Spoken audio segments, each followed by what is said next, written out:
Welcome, everybody. We are with Nicole Bijlsma here from the Australian College of Environmental Studies, and we are super excited to have her. We're doing a pre-recording, as she'll be busy teaching mould workshops in Sydney on the day of the event, but we are very excited to have her on board with her expertise as a building biologist and her thorough understanding of environmental toxins, and especially with this talk, the synergistic relationship between electromagnetic fields and other chemicals that we find in the environment and commonly around our homes. Nicole, thank you so much for taking the time to talk with us. Very welcome, James. Good to be here. Why don't you start just by telling us a little bit about yourself and your journey so far and how you've got to where you are now? Well, my journey began as a naturopath and acupuncturist, and over a period of time realising that I didn't have the knowledge or the skills to help many of my patients with chronic illnesses, especially those with autoimmune diseases and chronic fatiguing syndrome. Many of my patients by the third or fourth consultation will be saying, what do you think of the visible mould in the house or the odour? Occasionally they'll be mentioning a meter panel or electromagnetic fields or pesticides. And, you know, in my 8 years of training and also having studied in China in Guangzhou TCM Hospital, we didn't cover the environment. So I just spent a long time listening to my patients and realising that there was a huge gap in my training. But it didn't really come together for me until I moved into a house in Warrandyte, the first house my husband and I bought. And from the time we moved in there, we weren't sleeping very well, and then subsequently had 10 miscarriages. As I started to unpack when our health declined, it was the time we moved into the house. So I started to look at the house and realised we were sleeping on the other side of the wall of the meter panel, that there was geopathic stress. When we had a dowser come through, geopathic stress immediately under our bed. We had the council coming in spraying pesticides around the boundary of our property because we border the Yarra River, which is Parks Victoria, and occasionally they'd be on our property doing us a favour to get rid of the blackberry bushes. And we lived right next to a T intersection where there was high levels of traffic-related air pollutants coming and filtering up through the house, especially the master bedroom. So it took me a while to unpack over 7 years that the house was actually a major contributing factor. And when you think about it logically, we spend so much time in our home, especially if you're a parent with young children, or if you're not well, you are spending an exceptional amount of time in your house, and yet we ignore it as a potential root cause. So I started to investigate the information on indoor air quality through the US EPA, and what I discovered was that there was a huge amount of data available on indoor air quality and adverse health effects, and thought, why haven't I been trained in any of this? So then I started to look at electromagnetic fields and chemicals and spent years just searching through the material, and eventually thought I might as well be teaching this because there's so much data, and established the Australian College of Environmental Studies in 1999. And in 2005 got both the Certificate for in Feng Shui and the Advanced Diploma of Building Biology nationally accredited. So I became a registered training organisation, and have since, in the last 20 years, been training people in the health hazards in the built environment. And look, 90% of the time a building biologist goes into someone's home, there are things that are affecting the health. They're either exacerbating their existing health condition or it's outright causing it. The big one for us will be electromagnetic fields and mould and chemical sensitivities. And it's, I would say, most of the housing stock in Australia is impacted in one shape or form by at least 2 or 3 out of those hazards. Yeah, and we've had Victor Leach on talking about the bioeffects of radio frequencies on the human body, and I know that we could pick any one of those areas and you could talk for a very long time on any of them. In particular, I find the chemical interaction, the multiple chemical sensitivity, as you refer to it, the interaction with that and EMF. So why don't you go ahead and start to explain to us the issues around multiple chemical sensitivity, the possible causes, where those things are found commonly around the home and living spaces? Sure. Well, the issue with chemicals is that we know with each generation there's more and more toxicants, which is man-made chemicals, in every generation that is born, more and more. Since the Industrial Revolution, mining has contributed a huge amount of toxic metals to the air and waterways. And of course, after World War II, with the development of the pharmaceutical and the agricultural industry, the level of chemicals we're exposed to, namely pesticides, and of course the toxic metals and petrochemicals, has just exploded, where our grandparents weren't exposed to these everyday chemicals. We've got a propaganda of marketing where we're encouraging people to buy chemicals to kill bacteria in their home. In fact, that's the worst thing they can do. So we're encouraged to buy things that are actually adverse to who we are. We know we're talking bacteria. There are more bacteria in our bodies than there are human cells, and yet we've been hoodwinked into thinking we need all these antibacterial, your antibiotics and products in the home to keep it, healthy, when in fact the opposite is true. And certainly the data is suggesting that children born on farms, especially if there's no pesticides like the Amish, that they have the lowest rates, very low rates of asthma and allergies, as opposed to Western children who are exposed to these chemicals that are brought into the house and are exposed from the pesticide spraying. Without doubt, when I wrote my first paper that was published in 2016 on environmental chemical assessment, which was part of my PhD, I was looking at which toxicants are associated with which diseases. And the chemical that came up time and time again were pesticides. Pesticides are antibacterial. That's why many of the preservatives in your personal care products and your cleaning products are actually pesticides, because they kill bacteria. So when we sprayed them on the planet as a result of global distillation, it is now found in the livers of polar bears. It's found everywhere on this planet. And because many of them are hormone disrupting chemicals, especially the first round of pesticides, the organochlorines that we introduced in the 50s, 60s and 70s with all the market gardens after World War II. They're hormone disruptors. So you only need to be exposed to very, very low levels to have significant downstream impacts on increased risk for breast cancers, testicular cancers, ovarian cancers, early puberty, and other learning and behavioural disorders. So pesticides, that was the shock to me, seeing pesticides associated with almost every chronic illness, neurodevelopmental disorder, autism, learning disorders, right through the other end of the spectrum, Parkinson's, neurodegenerative disorders like Parkinson's and Alzheimer's. And that's why I say to my clients, do not wear your shoes inside the house, because you're tracking all the pesticides that the councils have used and the farmers have used, that have spread all throughout the globe, and you're tracking it onto the carpet. And who's exposed is the children crawling, the babies crawling all over it in hand-to-mouth ratio. Chemicals, of course, are in everything, building materials, personal care products. Many of them people willingly bring into their home, not realising that just because it's on the supermarket shelf doesn't mean it's been tested. There are over 145 million chemicals registered for use on the world's largest database, the Chemical Abstract Service. And the CAS is the number on all your safety data sheets. It's the number specific for that toxicant. Every 60 seconds, another 20 chemicals are registered for use on this database, 90% of which have never been tested for the impact on human or animals. So because it's a capitalist society, it's about manufacturers selling stuff that often people don't need. The burden of proof is not on the manufacturer to prove something is safe. It's not on the telecommunications to prove that that technology is safe. It's on the researcher to spend their life to see if it's dangerous. And that's why it took asbestos 50 years before it was legislated.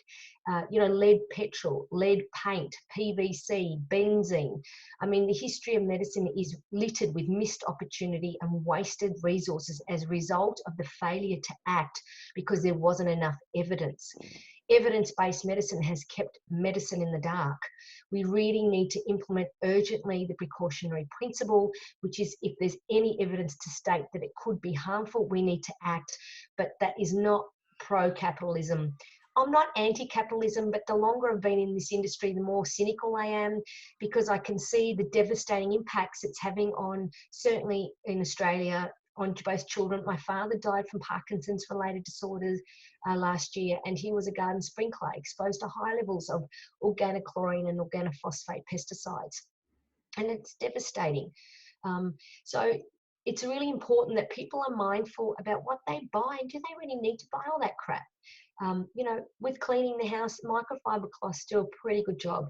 A good vacuum cleaner fitted with a HEPA filter and a motorized head will do a great job to get rid of the dust where most of the toxicants are. You know, getting rid of things like dry cleaning solvents and flame retardants and waterproofing chemicals to keep your couch, you know, waterproof. It's just an act of insanity. You know, air fresheners, most of them contain hormone disruptors, and they're toxic, especially for children going through puberty, because those tiny little amounts of chemicals can have devastating impacts long term for their reproductive health, breast cancer risk, etc. So I think the first thing I try to educate people is to be mindful about what they bring in the first place. Just because it's on the supermarket shelf doesn't mean that it's been tested. So as a result of this, we have an increased toxic load with each generation. Now, what's important is that nutrition and diet provides the resilience to deal with environmental changes. So because our food stores are so toxic and many children aren't even having fresh produce and food that comes from local farmers and all things like this, what's happening is that their ability to deal with environmental changes is completely compromised, because the quality of the food isn't even giving them the antioxidants and the enzymes and the fiber they need to be able to deal with these chemicals, which is a really big problem.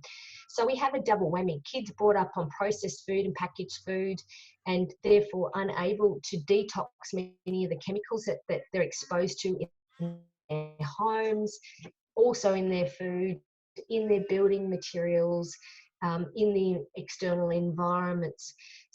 So I feel that the huge pandemic, which is a worldwide epidemic we're now seeing in neurodevelopmental disorders like autism and learning disorders, has just skyrocketed as a result of this poor food, in addition to all these chemicals they're exposed to. Where I feel electromagnetic fields come in is electromagnetic fields creates high levels of oxidative stress at a cellular level. And oxidative stress is associated with illnesses, inflammation, and aging. So it's accelerating aging. It creates high levels, it also suppresses melatonin, which is your anti-cancer hormone. So when you have and it increases the permeability of the blood-brain barrier.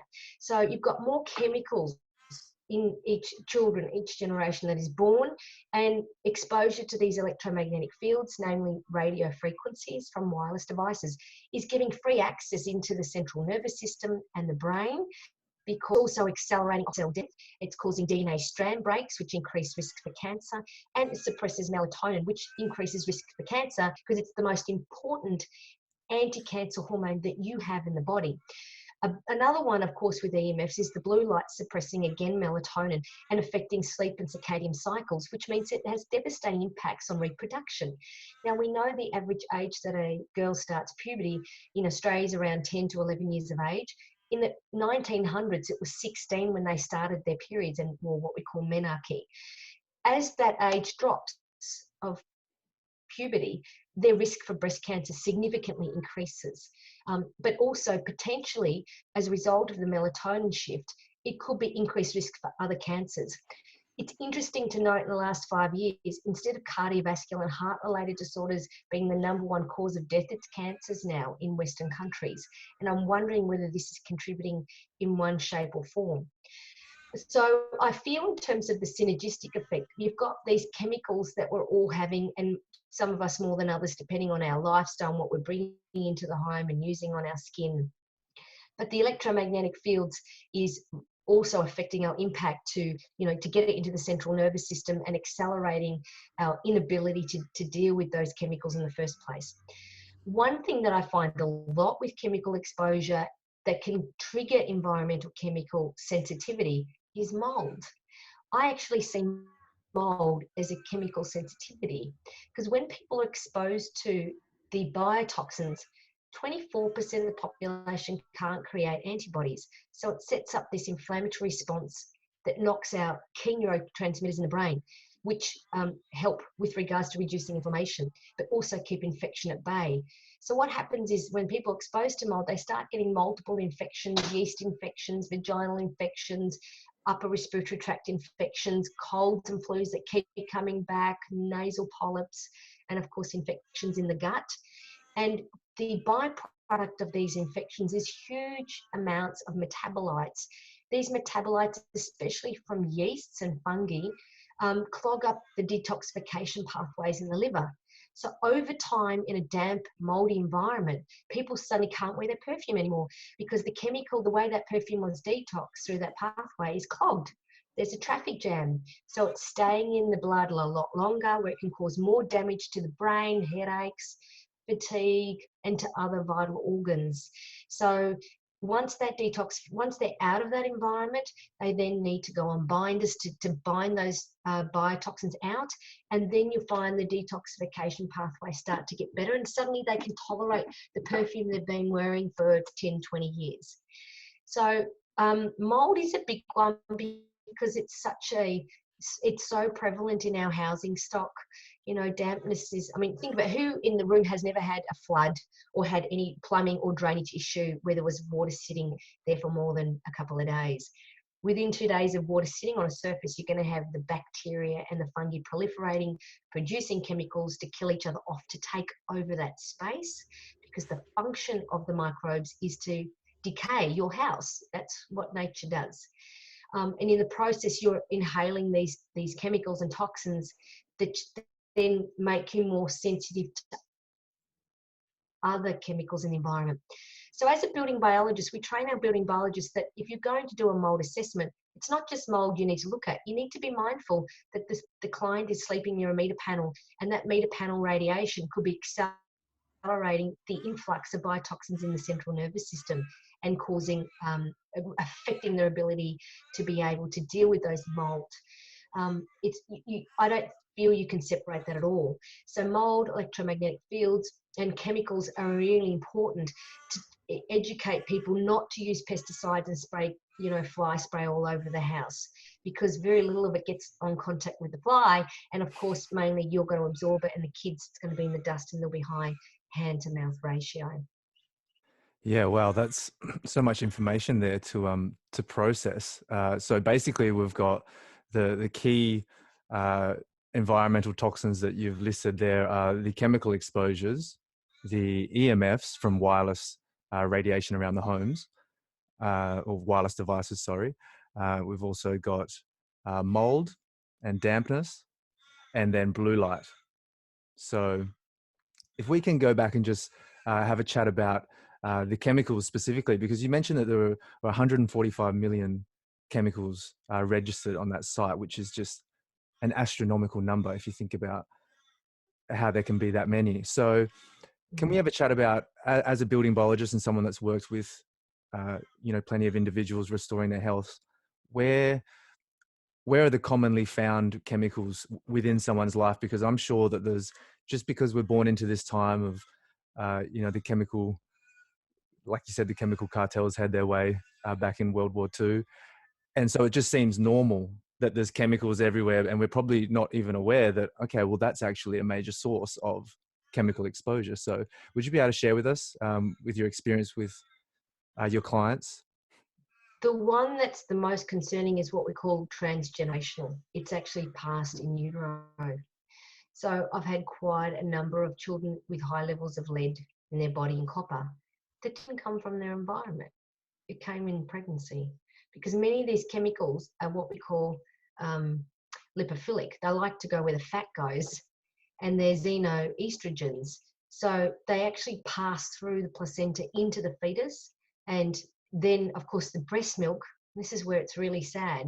Breast milk is probably the most useful biomarker to assess how toxic someone is. So a woman, you can assess their toxic load quite accurately by testing her breast milk.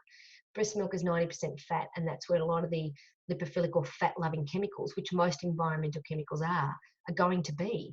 So it's being passed in the uterus and being passed through the milk. And we're finding more and more kids as a result of, this is why you need to take a history of the mother, especially, and even the grandparents, because it's being passed through the bodies, at least 2 to 3 generations.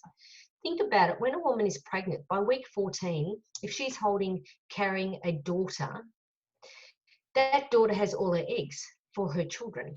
So whatever the mother's doing, if she's smoking or spraying pesticides or using perfume, she's not just affecting her daughter, she's affecting all of her daughter's children in one go. And this is being passed through. So that's one source that people don't realize, and this is a big problem that obviously is the sad state of affairs. The good news is we can significantly reduce our toxic load within our home, but being mindful about what we bring in. And the first thing I said was to take your shoes off and not wear shoes inside, because that's where you track the pesticides that the councils have been spraying outside. That's important. Don't use garden chemicals. Try and use, things like permaculture techniques, pheromones, mimic nature as much as possible. When it comes to spiders in the house, keep your daddy long legs and your huntsmans there. Obviously not your white tails and your redbacks, you need to kill them, but your non-dangerous spiders that are the best pest management. If you've got a lot of rodents around the house, get rid of the food that's attracting them in the first place. So my dog is not motivated by food, so I have to put a plate on top of his food bowl to stop the rodents coming in and chewing through my dishwasher hose and causing a water event. It's really important to look at what nature does. Get a cat. Do obvious things that nature does, where you've got predators, etc., that can keep a lot of these pests at bay. So with pests, they're there because of moisture and water. They're there because of food. They're there because of shelter. Get rid of those three, and you'll significantly reduce them even wanting to come into the house. So you don't need to use toxic pesticides. There will be exceptions to that, in which case baits may be useful, but overall that's the key to pest management, which are written about in the book. The big ones for me is personal care, especially women. In my next book, Get That Shit Off Your Face. Really looking at, why do women put all this stuff on their creams, on their face and their makeup, and most of these contain hormone disrupting chemicals, and they market it as anti-aging, which is just a whole lot of BS. To buy stuff that you don't need, and every time you put it on, it's absorbed straight into the central nerves, into the systemic circulation in the blood, where it targets every vital organ. So if that's not safe enough to eat, what the hell are you doing putting it on your body? And the other thing is, how do they prevent that cream from going off? They add a preservative. What is the preservative? It's probably a pesticide. What is that pesticide? Well, when you put it on your skin, what you're doing is killing off the natural microbiome bacteria, Staphylococcus, Pseudomonas, Micrococcus, that is naturally on your skin. You're killing it off because you've got a preservative that you're killing that off. Now, the interesting thing looking at the research is that bacteria on your skin, in your lungs, and in your bowel are actually there for a reason. And on your skin, they found when you walk past somebody who's smoking, as that smoke hits the surface, that bacteria starts to transmute into different byproducts before it even gets into the blood, because it's trying to get rid of it. With the gut flora, of course, we now know it's a very powerful way to stimulate immune response, and it can be both positive and negative in terms of its impact. That we know this is very closely associated now with autism, and people have high levels of Clostridium, all these bacteria that can cause all of these other disorders. That's not a coincidence. This bacteria is critical. And of course, what kills bacteria quicker than anything is pesticides and preservatives. Again, go to a diet that's ideally as free from pesticides as you can, that's still in its natural state. I guess the concern I have with foods on the market is that even the organic food, they don't use chemical pesticides, but they use a lot of copper sulfate, which is a very strong antibacterial. And I do find quite a few of my clients who eat a lot of organic food with high levels of copper, which means they'll end up being zinc deficient. So I really put a whammy in there. It's probably something you don't want to know. I do eat organic food, but I am concerned that to get organic food on the market and to prevent it being eaten by all pests, they use copper sulfate pentahydrate. And copper is a very powerful antibacterial. So, if you've got high levels of copper in your hair, minerals analysis or blood, that might be a source, apart from, being in saunas and being in spas where they use copper a lot for algicides. So, and water, you've got copper pipes. So that's all in the book too. Don't read the book if you don't want to know this information. So we are referring to your book, Healthy Homes, Healthy Family. Such an incredible resource, going through chapter by chapter, looking at the things that we're looking at now. Yes. Yeah, much appreciation for you having put in that together. So if we look at the hormone disrupting element of these chemicals, can you talk a little bit more specifically about that? Because maybe there's some people that aren't really understanding. Well, if I put something on my skin, how is that going to make any difference to my hormonal system, or my estrogen or anything like that? And then there's a disconnect from a lot of the ailments that can come up from a dysfunctional endocrine system. Yes. Well, the endocrine disrupting, or endocrine or hormonal system is really geared to react at incredibly low levels of chemicals in parts per trillion. So you don't need much. That's what it's designed to do. In parts per trillion, one chemical in per trillion parts of blood or air or water is sufficient to be able to cause an endocrine disrupting impact when it attaches to a receptor. If there's too much of that chemical, it won't bind to the receptor because it causes what we call receptor downregulation. There's too much BPA, so it's not going to attach to that estrogen receptor site. But if there's low levels, it will. And the problem with the xenoestrogens, xeno means foreign. So estrogens that are not naturally produced by your body, that are not produced by your body, they act very differently to our natural estrogens. And especially in pregnancy, they act differently. So during pregnancies is the stage where a woman will produce more plasma proteins that will bind to her own natural estrogens to protect the fetus, the unborn child, from high levels of estrogen. Because you don't want to expose an unborn fetus to high levels of estrogen. In fact, von Sal's research, who was the father of BPA, found that if male rodents were exposed to, they have dams basically in the rodents, and they have many rodents or rat babies that they give birth to. So if a male rat was between two female sisters in utero, that male rat would have a much higher chance of being aggressive as a male rat and also killing its own young when it became an adult. So estrogen in utero can make people actually aggressive, which was different to the estrogen is nice, it's feminine, not at all. Now, we don't know how that translates into humans in terms of utero, but what we do know is that the body at certain stages of the pregnancy protects the unborn fetus from estrogens, from the mother's estrogen. The problem with xenoestrogens you find in perfume, pesticides, plastics like polystyrene and vinyl is that they bind to the same receptor sites, but they don't bind to the plasma proteins. So they get free access through the placenta into the fetus, and they increase the fetus's exposure to xenoestrogens. And that is a huge problem, and that can have multiple downstream effects down the track. So that's really important. Also, in a healthy person, when you're exposed to xenoestrogens, say in my case, I'm postmenopausal, it's probably not such an issue. But my children and girls who are going into puberty, massive consequences. Small amounts of these xenoestrogens during critical windows of development, like early childhood, puberty, etc., fertility, reproductive stage, can have devastating impacts on their reproductive life, breast cancer risk, for boys, testicular cancer, and those hormone organs that are associated with, that are hormone sensitive.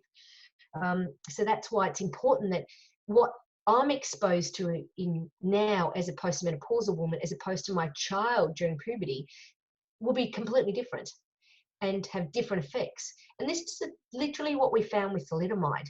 When a woman was taking thalidomide to prevent miscarriages, it didn't have an impact on her, but it had devastating impacts on that unborn fetus where they were born without limbs, depending on which part of the pregnancy they were exposed to thalidomide. Again, with diethylstilbestrol, which was given to women, I think it was given to prevent miscarriage or nausea or something, I can't remember what it was for, in the 60s and 70s. Millions of women were given this drug, which is a hormone disruptor. When the woman took it, it had no impact on her health. But if she gave birth to a daughter, by the time the daughter reached an adulthood, she had a much higher risk of vaginal cancer and breast cancer and being infertile, because those hormone disrupting chemicals had devastating impacts on the fetus, but no impact on the mother who was pregnant at the time. So this is the thing with hormone disruptors, is that the critical windows of development are really, really important. And they may have one impact on one person during one stage and not on the other. So that's why it's important to reduce your load as much as possible. And the big sources of those will be pesticides, there'll be perfume, fragrances are a big one. So that's why air fresheners, fragrances should be avoided, even in your personal care products. Essential oils, you know, a lot of them shouldn't be an issue, but, you know, overall, go with sensitive or fragrance-free products is better to prevent a lot of those issues. What are plastics? So, you know, for children drinking out of stainless steel, food-grade stainless steel or glass, if they're old enough, as opposed to polyvinyl chloride or polystyrene plastics should be avoided because they're hormone disruptors. You've got 7 different plastics are categorized into 7 different types based on their resin identification code and how recyclable they are. So it's important to avoid, you know, number 3 and 5 and 7 because they're the ones that tend to be the hormone disrupting plastics. Does it go beyond, sorry, Nicole, beyond BPA free? Is that what you're saying? BPA free, well, what they did is they went from BPA to BPS, same family of chemicals, the bisphenols, and BPS was shown to be worse than BPA, and that's the BPA free plastic. So I would say, you know, when it comes to plastics, the only thing I store in my plastics are things like tools, buttons, kids' toys like Lego. It would be things like my oats or porridge, because I know it's not going to react with the plastic, grains, rice, that's fine. But your leftovers like your meat, your oranges, your citruses, anything acidic may react with the plastic. And of course, you never freeze food in plastic. Obviously, the plastic lid isn't the problem unless it's contacting the food. So, you know, use glass as much as possible to heat and freeze your food. And for plastics, just don't throw them out because the environment's already toxic as it is. Use it for the things that I've just mentioned. Yeah, some great tips there. And what about when it comes to cleaning products? So you mentioned that we're kind of living in a time where people are obsessed with just destroying all bacteria around their home, but then it actually has an effect on our bodies because of the important role that bacteria plays within our system. So for anyone out there that's thinking, well, you know, how am I going to be able to keep my place clean? What would you suggest? Sure. Well, I mentioned microfiber cloths. They're the best because they tend to have ability to absorb. What you're doing is actually addressing the dust. The dust is where many of the chemicals are positioned. So the vacuum cleaner becomes critical because that's where a lot of the chemicals will be in the dust, and of course microfiber cloths. Now you want surfactants that are not hormone disruptors, and that's why my husband and I created the cleaning product range Abode for people with chemical sensitivities. And it's really important that you know, just minimize the use of chemicals as much as possible. Use products that are ideally free from fragrances, that don't have harsh surfactants or detergents in them that dry out your skin, and avoid sprays when you don't need to use them. You know, as I said, my microfiber cloths and vacuum cleaner is really important part of the work of the keeping a healthy home. And when it comes to kind of the grimy, dirty stuff that might spill, is there any little? Yeah, well, I just use a dish liquid or my surface spray and my microfiber cloth to get rid of it, because what you're doing is, with our range, we just used old-fashioned technology, which was when you spray a surfactant onto fat, it turns it into soap.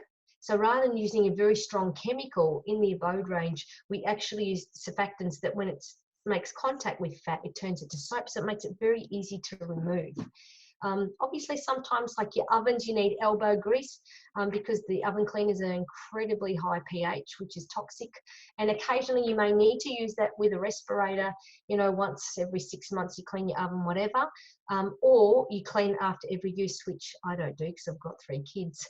But really, it's a matter of just doing general housekeeping every day, you know, cleaning up, making sure there's no food left around the house that is attracting the insects and the flies and the mosquitoes and the pests that then warrant more harsh chemicals to deal with. Yeah.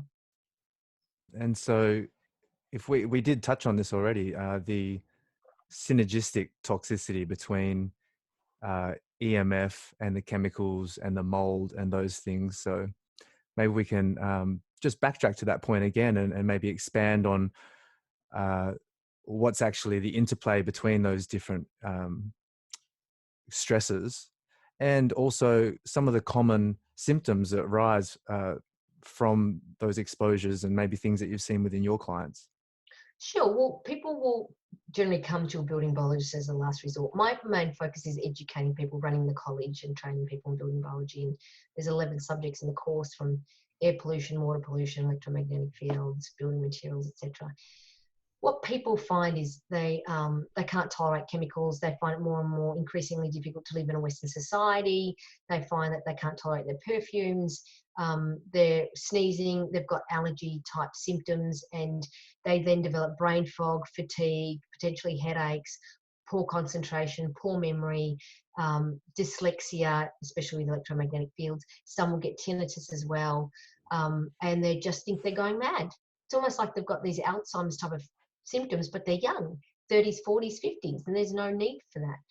When you look back on the history, you go, well, when did you develop the symptoms? What was going on at the time? And often it's either a tick bite, it's moving into a damp home, it's renovating the house and exposing that hidden mold to the rest of the home because the builder didn't think about how to contain it. And there are key trigger points, which is why the exposure history becomes such an important part of the history. Unfortunately, most doctors, naturopaths don't have the training to understand what questions to ask to elicit the root cause that triggered many of these patients' symptoms. And more often than not, it's not just one thing. So they have a history of, oh, my dad was a painter, so exposed to lead paints and, gone from one renovated house to the other. They lived in a mining town.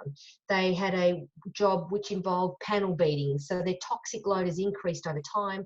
They've had poor diets, and then bang, they've gone into a moldy house. It looks like mold, which is contributing.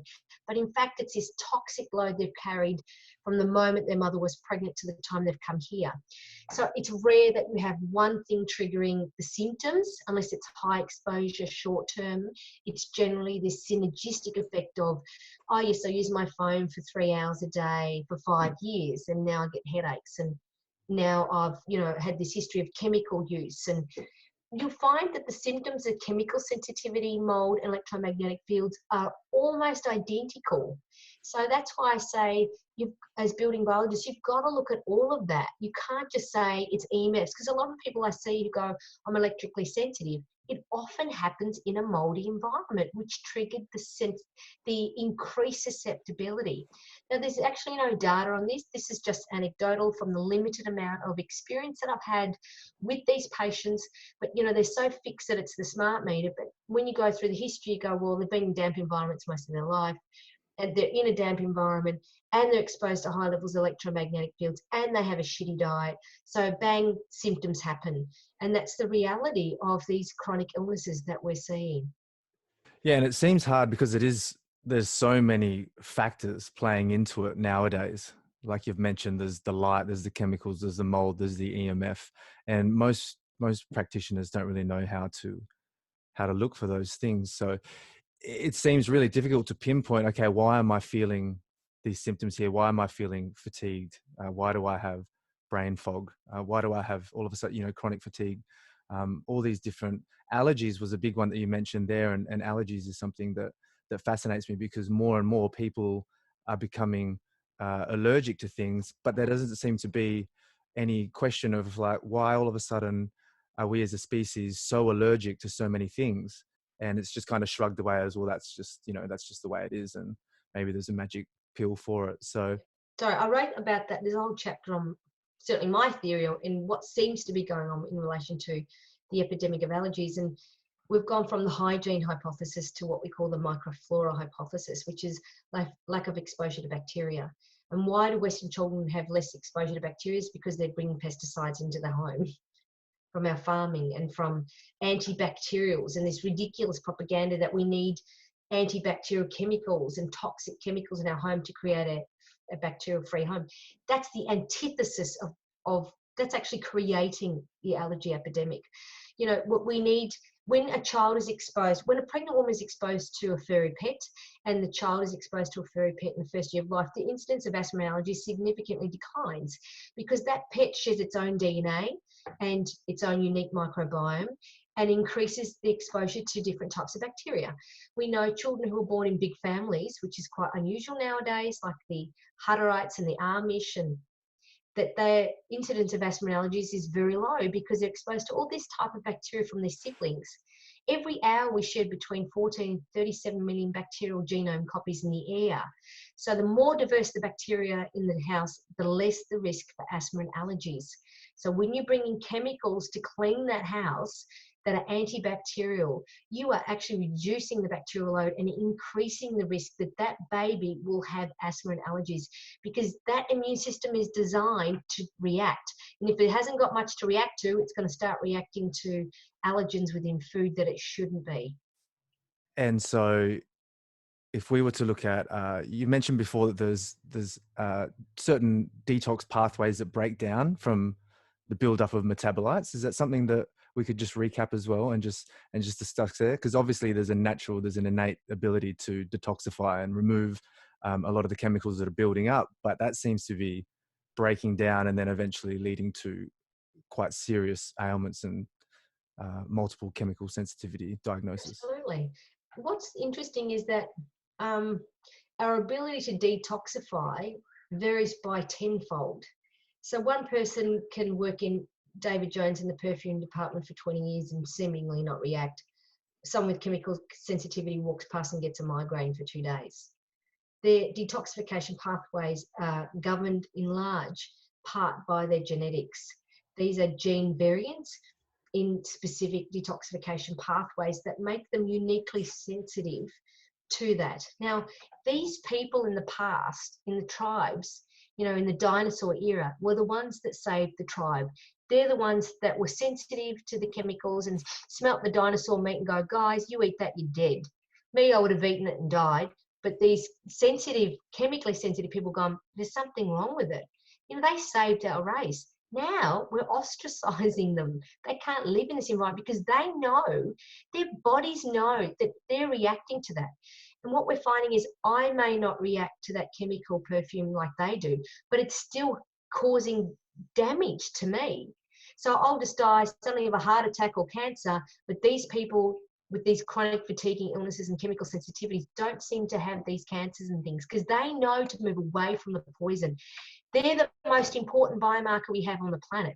We need to be listening to the chemically sensitive, but instead we've ostracized them and given them a mental illness, and it's stuffed because it's really, they are warning the rest of the population there's something very wrong with our environments, and they are being pushed into dry environments, climates like Northern Territory, Mildura, away from the mouldy environments because they can't cope, because they don't have that resilience. And I believe in my second paper that I published in 2018, it was these people I think are the most important biomarkers.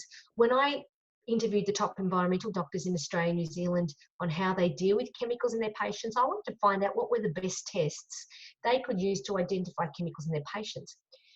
No one could agree on anything except one. They all agreed that the most important thing a doctor can do is take a proper environmental exposure history.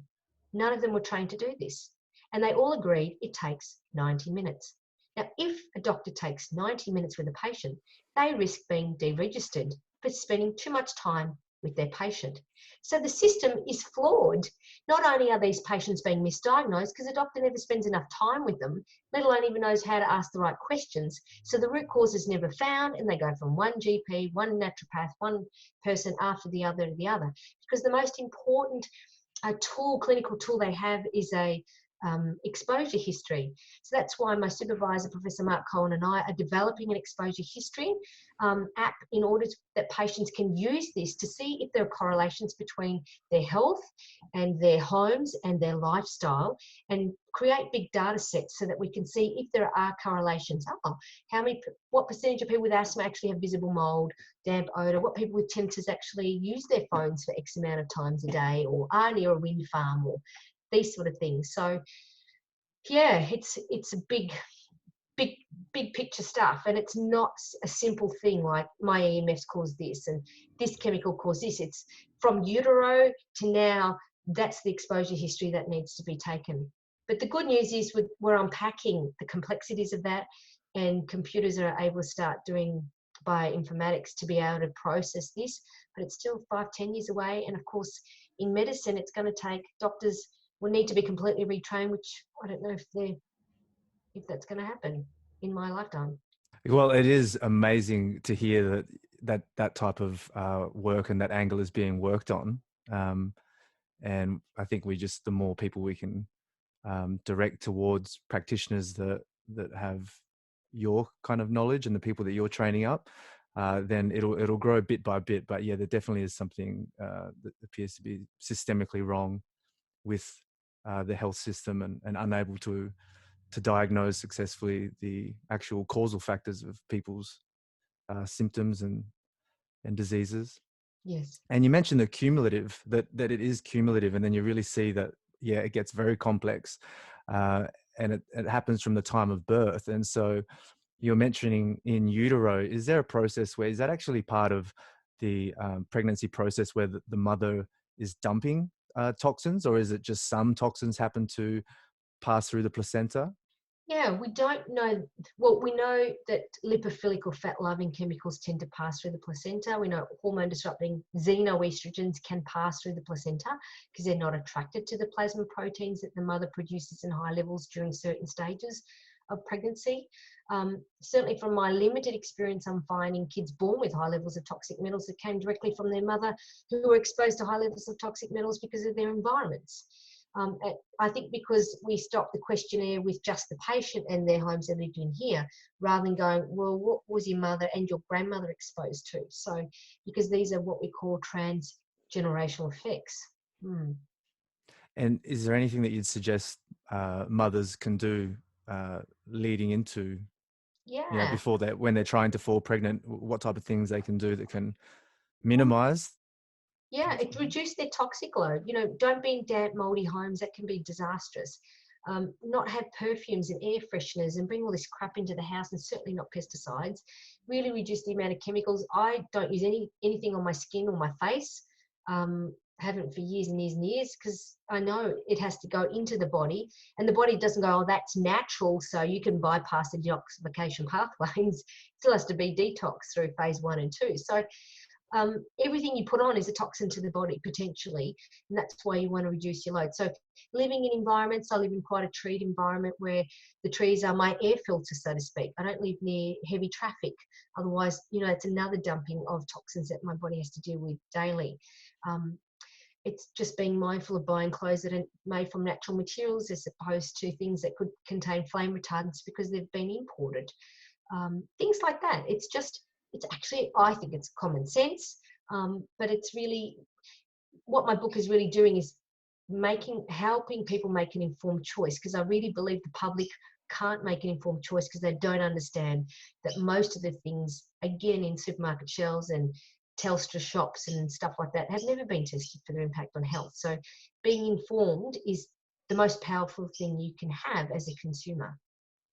And that's why we appreciate you taking the time to talk to us, because we are kept in the dark with a lot of the details around, chemicals and technology and those things, and we're just unaware. So we're making decisions, but they're not really decisions that are, serving our common interests for good family health and those things. So thank you.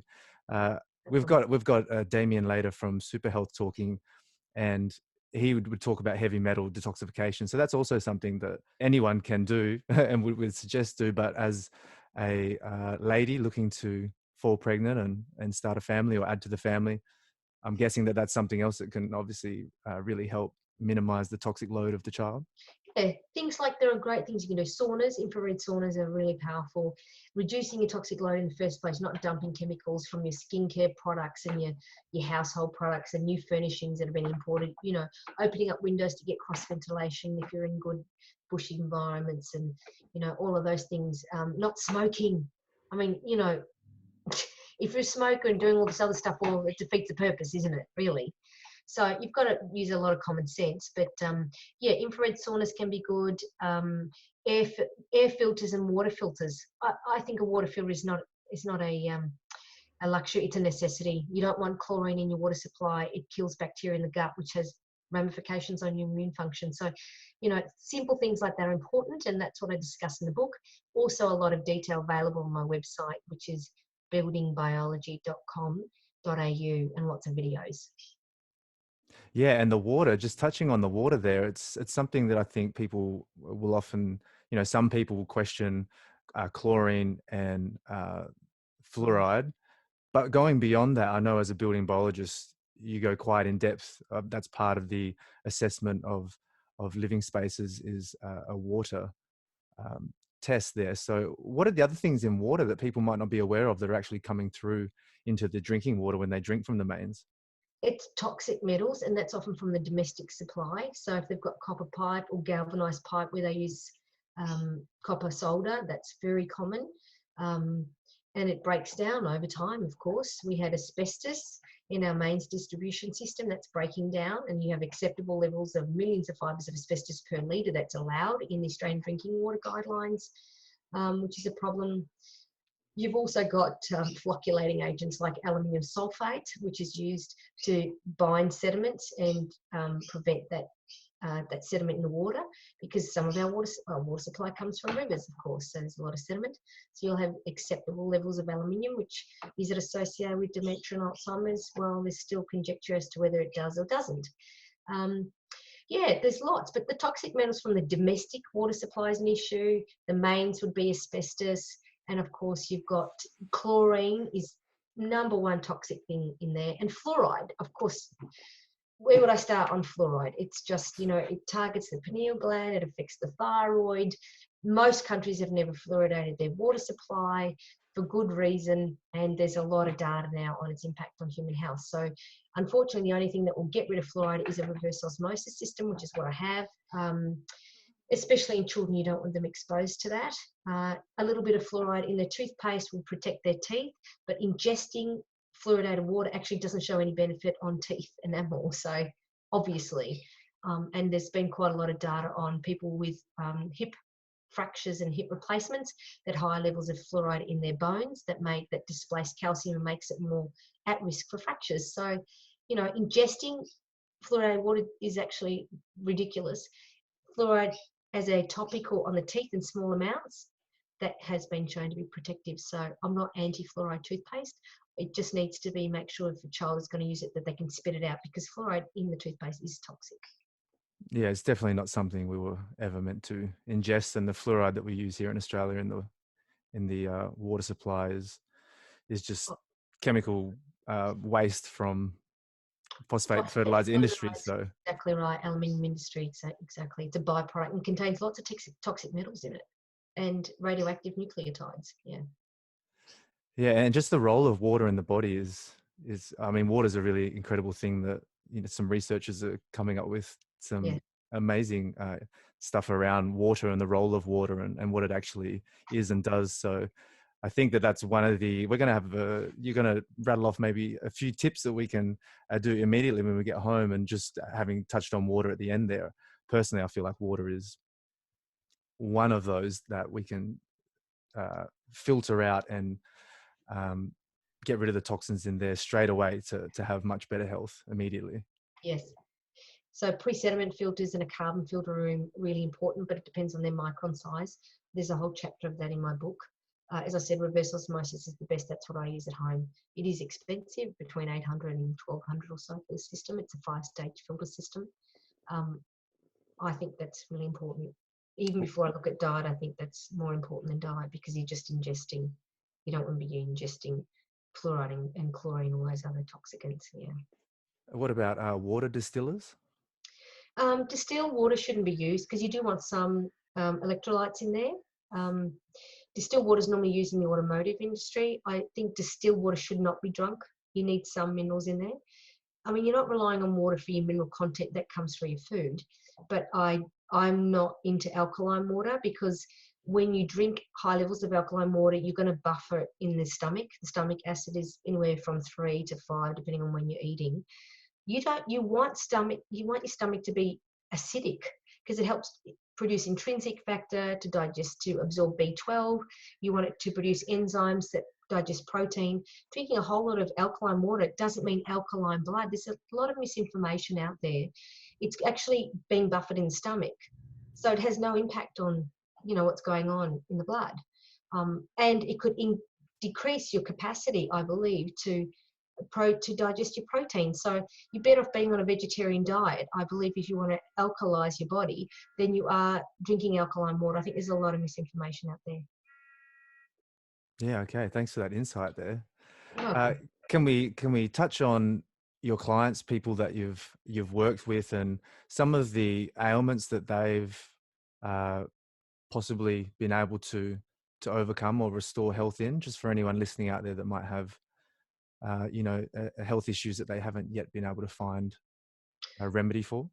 I think the main thing, because I'm not working as a naturopath anymore, our goal is to go into the environment and see if their house is making them sick, and then to refer. Most of the work we do is referring to hydrologists, drainage experts, licensed plumbers, those sort of things, and work with the clinician. It's the clinician, a good naturopath, good integrated doctor, who will be there to say, well, this is what you need to do in your scenario.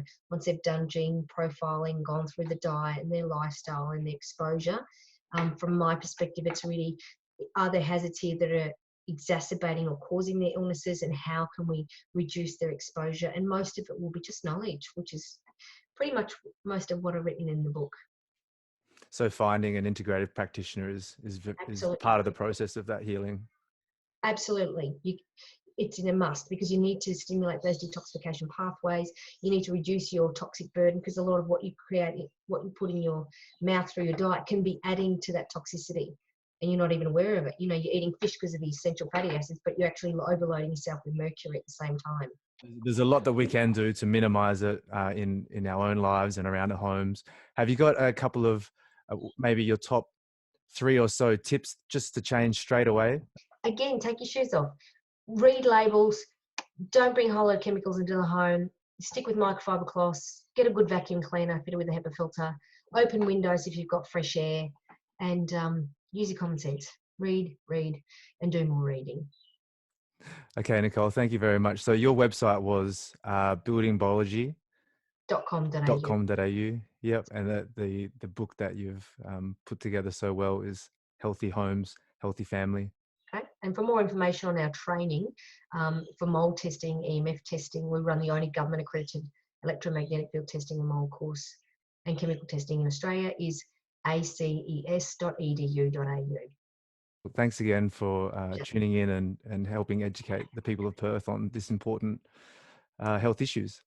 You're very welcome.